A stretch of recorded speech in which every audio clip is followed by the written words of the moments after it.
ನಾಗರಿಕರು ಇದಿರಲಿ. ಈ ಕಾರ್ಯಕ್ರಮದಲ್ಲಿ ತಾವು ಸಹಿತ ಸಂಘ ಸಂಸ್ಥೆ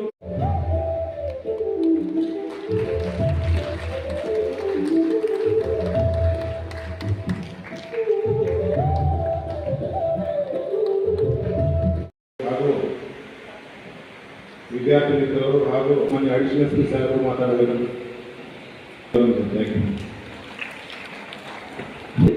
ಪ್ರಾಸ್ತಾವಿಕವಾಗಿ ಮಾನ್ಯ ನಿಗಮ ಸಾಹೇಬರು ಮಾತಾಡಬೇಕು. ಪೊಲೀಸರು ಬಲಪಡಿಸುವ ಇದ್ದ ದೃಷ್ಟಿಯಿಂದ ಮನೆ ಅಧಿಕೃತವಾಗಿ ಮಾನ್ಯ ಎಸ್ ಪಿ ಸಾಹೇಬರಿಂದ ಕೊಟ್ಟಿದ್ವಿ. ಈ ಮನೆ ಮನೆಗೆ ಪೊಲೀಸರು ಒಂದು ಕಾನ್ಸೆಪ್ಟ್ ಏನಪ್ಪ ಅಂದ್ರೆ ಪ್ರತಿನಿಧಿಗಳನ್ನು ನಾಗರಿಕರ ಮೂಲಭೂತ ಹಕ್ಕುಗಳಂತ ದೂರುಗಳು ಅರ್ಜಿಗಳಿಗೆ ಮಾತ್ರ ನಾವು ಪ್ರತಿಕ್ರಿಯೆ ನೀಡ್ತೀವಿ. ಈ ವ್ಯವಸ್ಥೆಯಲ್ಲಿ ಹಂಗಿಲ್ಲ. ಈ ವ್ಯವಸ್ಥೆ ಏನಿದೆ ಅಂತ ಮಾಡ್ತೀವಿ. ಇದರಲ್ಲಿ ಆ ಸಮೂಹದಲ್ಲಿ ಒಬ್ಬರು ಪ್ರಧಾನ ಮಾಡಿ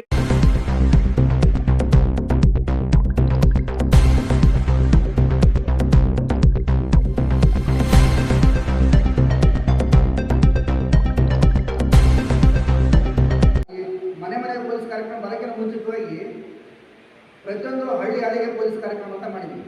ಬಿಗ್ ಕಾನ್ಸ್ಟೇಬಲ್ ಬಿಟ್ಟು ನಮ್ಮದೊಂದು 10 ಜನರ ಪೊಲೀಸ್ ಟೀಮನ್ನು ಮಾಡಿ ಎಲ್ಲ ಪ್ರತಿಯೊಂದು ಪ್ರಮುಖ ಹಳ್ಳಿಗಳಿಗೆ ವಿಸಿಟ್ ಮಾಡಿಸಿ ಅಲ್ಲಿ ಪೆಟ್ರೋಲಿಂಗ್ ಮಾಡಿಸಿ ಪೆಟ್ರೋಲಿಂಗ್ ಆದಮೇಲೆ ಜನರಿಗೆ ಅವೇರ್ನೆಸ್ ಮಾಡ್ತಕ್ಕಂಥ ಕಾರ್ಯಕ್ರಮವನ್ನು ಮಾಡಿದ್ವಿ. ಅದಾದಮೇಲೆ ಹಳ್ಳಿ ಸಾಕಂತೇಳಿ ಸಿಟಿ ಬಂದಾದಮೇಲೆ ಏರಿಯಾ ಪೊಲೀಸ್ ಅಂತ ಮಾಡಿದ್ವಿ. ನಾವು ಪ್ರತಿಯೊಂದು ಪ್ರಮುಖ ನಗರದ ಭಾಗಗಳಲ್ಲಿ ಪೊಲೀಸ್ ಅಂತೇಳಿ ಒಂದು ಕಾರ್ಯಕ್ರಮ ಮಾಡಿದ್ವಿ. ಈಗಲೂ ಕಂಟಿನ್ಯೂ ಮಾಡ್ತಾ ಇದ್ದಾರೆ. ಏರಿಯಾ ಡ್ಯಾಮಿನೇಷನ್ ಅಂತ ಮಾಡ್ತಾ ಇದ್ವಿ. ಅಲ್ಲಿ ಹೋಗ್ತೀವಿ, ಯಾರಾದರೂ ಅಕ್ರಮ ಚಟುವಟಿಕೆಗಳಲ್ಲಿ ನಿರತರಾಗಿರ್ತಕ್ಕಂಥವ್ರನ್ನ ನಾವು ಪತ್ತೆ ಹಚ್ತೀವಿ, ಅವ್ರನ್ನ ತೊಗೊಂಬರ್ತೀವಿ, ಅವ್ರ ಮೇಲೆ ಕಾನೂನು ಕ್ರಮ ಕೈಗೊಳ್ಳುವಂಥ ಕೆಲಸಗಳನ್ನ ಮಾಡ್ತಾ ಇದ್ವಿ.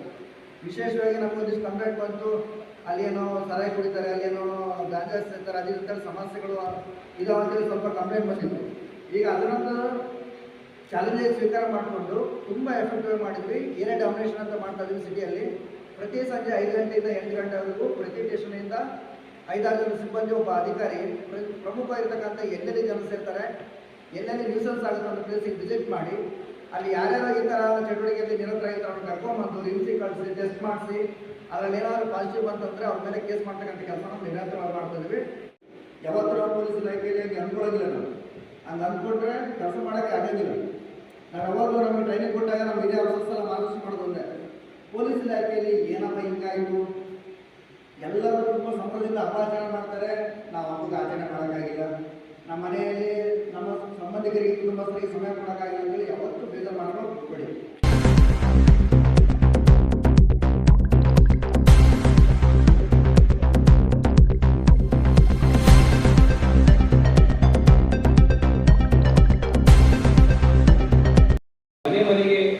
ಪೊಲೀಸ್ ಅಂತ ಹೇಳಿ ಏನು ಬಂದಿದೆ ಇವಾಗ ಅಂತಂದರೆ ಇದೇನು ಇವಾಗ ಬಂದಿದೆ, ಆದರೆ ಇದರ ಹಿಂದೆ ಹೆಚ್ಚಿನ ಒಂದು ಇತಿಹಾಸವೇ ಇದೆ. ಇವಾಗ ನಮ್ಮ ದೇಶವನ್ನು ಬ್ರಿಟಿಷವರು ಆಳ್ತಾ ಇದ್ದರು. ಆವಾಗ ಬ್ರಿಟಿಷವರು ಕುದುರೆ ಮೇಲೆ ಬಂದು ಹಳ್ಳಿಗಳಿಗೆಲ್ಲ ಹೋಗಿ ಭೇಟಿ ಮಾಡಿ ಬೀಟ್ ಮಾಡ್ತಾಯಿದ್ರು. ಉದ್ದೇಶ ಏನು ಅಂದರೆ ಆ ಬೀಟ್ ಮಾಡೋದ್ರಿಂದ ಊರಿನಲ್ಲಿ ನಡೆಯುವಂತಹ ಯಾವುದಾದ್ರೂ ಸಮಸ್ಯೆಗಳನ್ನು ಅದನ್ನು ಹತ್ತಿಕ್ಕಬೇಕು. ಆವಾಗ ಬ್ರಿಟಿಷರು ಹೋದ್ಮೇಲೆ ಬ್ರಿಟಿಷರ ಕಾನೂನುಗಳನ್ನ ಮುಂದುವರೆದ ಮೇಲೆ ಬೀಟ್ ಸಿಸ್ಟಮ್ ಅಂತ ಒಂದು ಸಿಸ್ಟಮ್ ತುಂಬ ಪೊಲೀಸ್ ಇಲಾಖೆ ಸ್ಟಾರ್ಟಿಂಗಿಂದಲೇ ಇದು ಇದೆ.